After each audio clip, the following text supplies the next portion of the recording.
It's the morning after. Your head is pounding, your stomach is unsettled. The light feels too bright, and even small movements take effort. But the worst part isn't the physical discomfort. It's the sense of failure. Maybe you had gone 2 weeks without drinking. Maybe it was just another promise that tonight would be different. Either way, once you started, you knew almost immediately how it would end. And strangely, that feeling of failure became permission to keep going. You told yourself, I've already blown it, I might as well finish off the night. If that sounds familiar, you're not alone. I know because I lived it over and over again. I'm Dr. Donald Crowe. I practiced emergency medicine for 40 years, and I've now been sober for the last 27.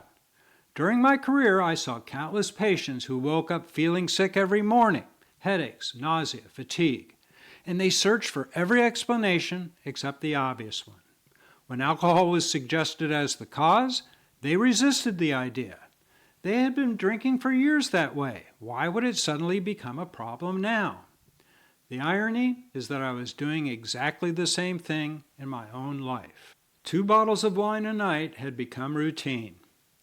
As things slowly unraveled, I searched everywhere for explanations except the ones staring me in the face. Looking back now, I realize those mornings were not just consequences of drinking.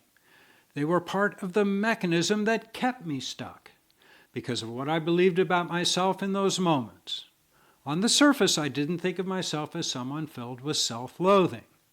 Most of the time, I was confident, capable, and successful. I believed I was a decent person with a manageable problem. But on those mornings, after another failed attempt to control my drinking, something darker appeared. Anger, frustration, shame. Why couldn't I get this under control? What was wrong with me? Why could other people drink normally when I couldn't? And without realizing it, I began to believe that my inability to stop drinking was evidence of a moral failure, that something at my core was defective.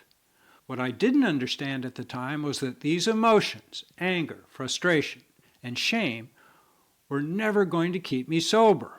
In fact, they did the opposite.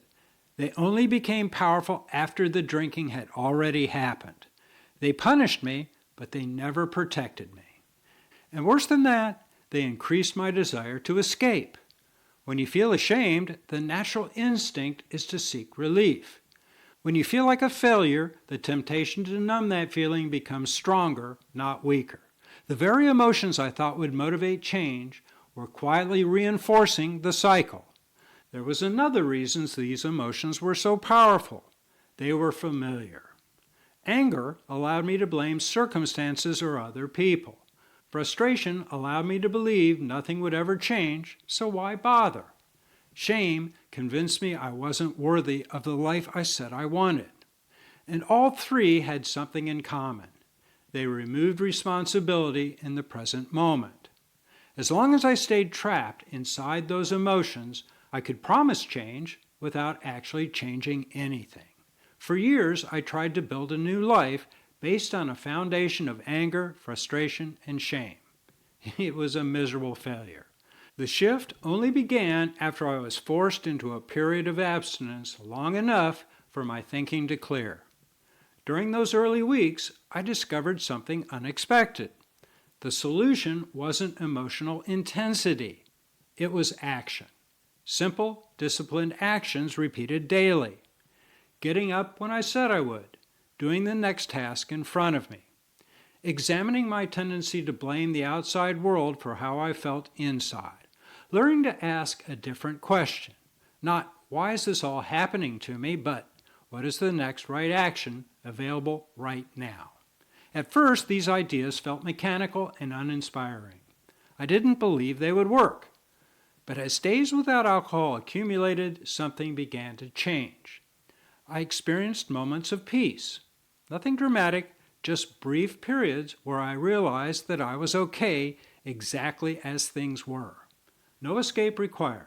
And that realization changed my direction completely. I began to understand that the life I actually wanted was not built on excitement or relief. It was built on serenity. I won't say serenity replaced shame entirely, but it weakened it.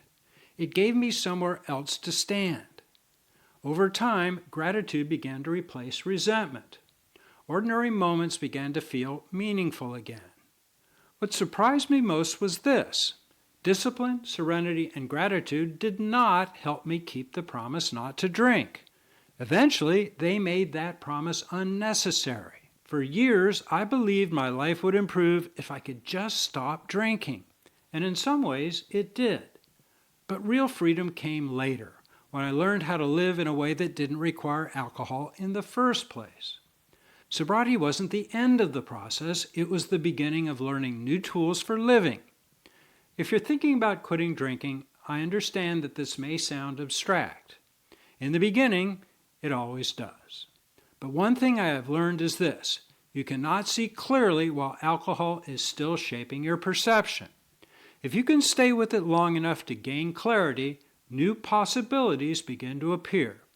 I wish I could show you what that feels like on the other side, but each person has to discover it for themselves. What I can say is that the possibilities exist.